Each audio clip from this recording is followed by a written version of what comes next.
నిరంతరం ఈ తెలంగాణను దోచుకోవడానికి కాంగ్రెస్ బీజేపీలు రెండు ఒకటై కేసీఆర్ గారిని ఎంతో ఇబ్బంది పెడుతూ కేటీఆర్ గారిని ఇబ్బంది పెడుతూ మరెందరో సీనియర్ నాయకులను ఇబ్బంది పెడుతున్న ఈ తరుణంలో మనం కేసీఆర్ గారి వైపు ఉండాలనా లేకపోతే బీజేపీ వైపు ఉండాలనా? చెప్పండి మిత్రులారా, ఎవరి వైపు ఉండాలి? మనం గట్టిగా చెప్పండి, కేసీఆర్ గారి వైపు ఉండాలి. మనం ఇలా బాలరాజు గారు అస్త్ర సన్యాసం చేసిపోయాడు. మిత్రులారా, నేను మళ్ళీ చెప్తున్నా, నాకు కాదని కేసీఆర్ గారు ప్రవీణ్ కుమార్కి ఇచ్చిండ్రు అని అన్నారు. మిత్రులారా, మళ్ళీ చెప్తున్నా మిత్రులారా, నేను ఎంపీగా కావాలని నేను బీఆర్ఎస్ పార్టీలోకి రాలేదు. మీ అందరికి చెప్తున్నా సభాముఖంగా, నేను ఈ రాష్ట్రంలో ఈ దేశంలో కేసీఆర్ గారి ఆలోచన విధానం, కేసీఆర్ గారు ఉద్యమించి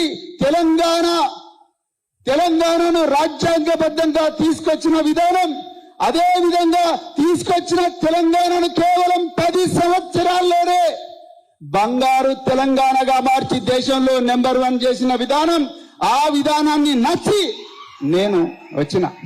మిత్రులారా, మీ అందరికి కూడా తెలుసు, నాకు రేవంత్ రెడ్డి ఫోన్ చేసి అన్నా నీకు Telangana public service commission chairman పదవి ఇస్తా. ఆయనని సభాముఖంగా చెప్పిండు, నేను కాదు చెప్పింది, ఆయనే చెప్పిండు. నీకు ప్లానింగ్ బోర్డు వైస్ చైర్మన్ ఇప్పుడు వనపర్తి చిన్నారెడ్డి ఉన్నారు కదా, డాక్టర్ చిన్నారెడ్డి, ఆ పదవి కూడా ఇస్తా అన్నాడు.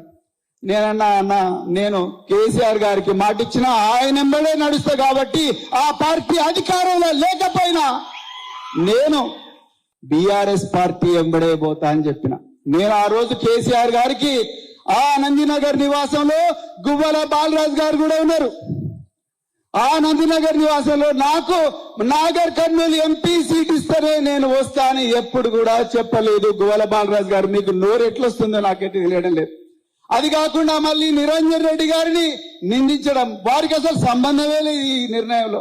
కేసీఆర్ గారు వారికి తెలుసు 50 సంవత్సరాల రాజకీయ జీవితం, ఎక్కడ ఎవరు గెలిస్తే, ఎక్కడ ఎవరిని పెడితే ఎవరు గెలిస్తారు, గెలిచే అవకాశాలు ఎక్కువ ఉంటాయనే నమ్మకంతో వారు నన్ను ఇక్కడికి పంపించింది. మిత్రులారా, నేను ఈ పార్టీలో రెండో విషయం చెప్తున్నా, నేను ఈ పార్టీలో నాకు ఈ పదవి ఇస్తానని నేను రాలేదు మిత్రులారా.